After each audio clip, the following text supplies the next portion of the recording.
My 13-year-old daughter, Jonelle, has fits of anger that are explosive and out of control.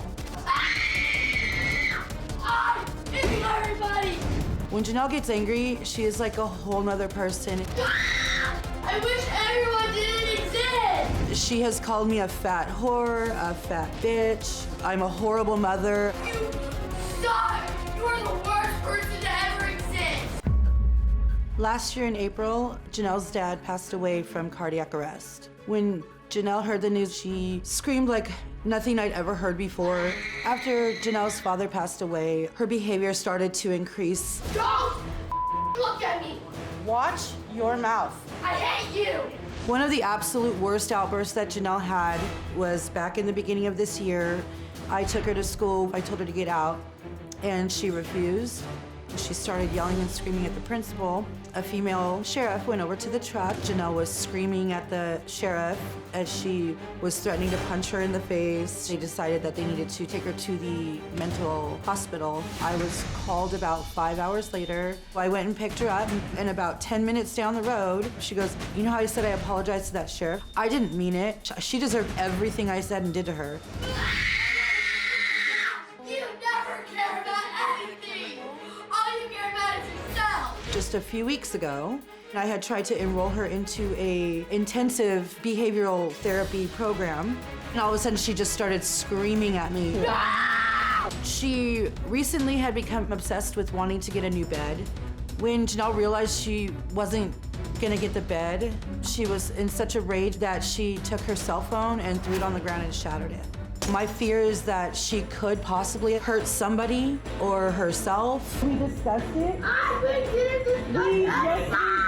Jonelle has completely worn me down. I'm physically and mentally exhausted. I can't do it anymore. Today, I'm going to talk to you about how to defuse that kind of screaming, belligerent, defiant, rebellious teenager. This is school. Jennifer is an example. You're not really a parent, you're Jonelle's caretaker. No, I didn't say that. Yes, you did. Okay. No. I I mean, I can play you the didn't. tape back. No, you can play. No, all I'm saying is I'm not saying that I'm not her caretaker or I'm not her parent.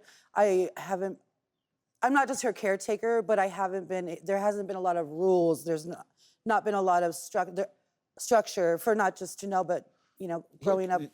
You say this stuff. I don't. You think I just sat down and got a typewriter and said, No, Jonelle's absolutely caretaker? not. Absolutely not. I took that directly from what you said. Okay. You said there's not much structure or rules. That's true. You did say that. Absolutely. Yes. That one you'll agree to. Yeah. Okay. You said there's no way to calm Jonelle. There is no way to calm her. That's not true. You said I walk on eggshells. Every day. Just don't engage. It's easier. It's safer. You just don't, because you don't know what's going to trigger her, right? True. You aren't very close.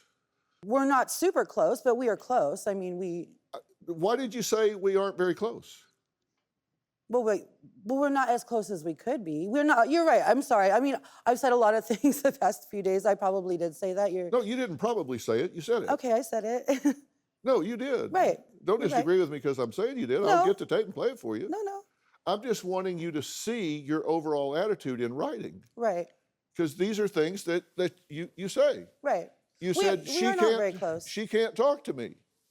That's true. You say I confiscate, you're talking about her phone and all, but then you give in after a few hours. Correct. You say you parent out of guilt. Mm-hmm. You say I don't punish to avoid a meltdown. Correct. You said it's easier to give in. Confiscate, give in. Easier to give in. Mm-hmm. I don't know how to enforce. That's true. She blames herself for that, by the way, not you. She says I'm impossible. She is. Well, hey, it's me, and thank you so much for watching. And while I have you, do you have a story or a question for me? If so, trust me, I want to hear from you. Click on the link in the description and tell me what in the world is going on. You just might end up right here on the show. And of course, don't forget to subscribe. Click that little red button below. You know you want to. What are you waiting for? Do it.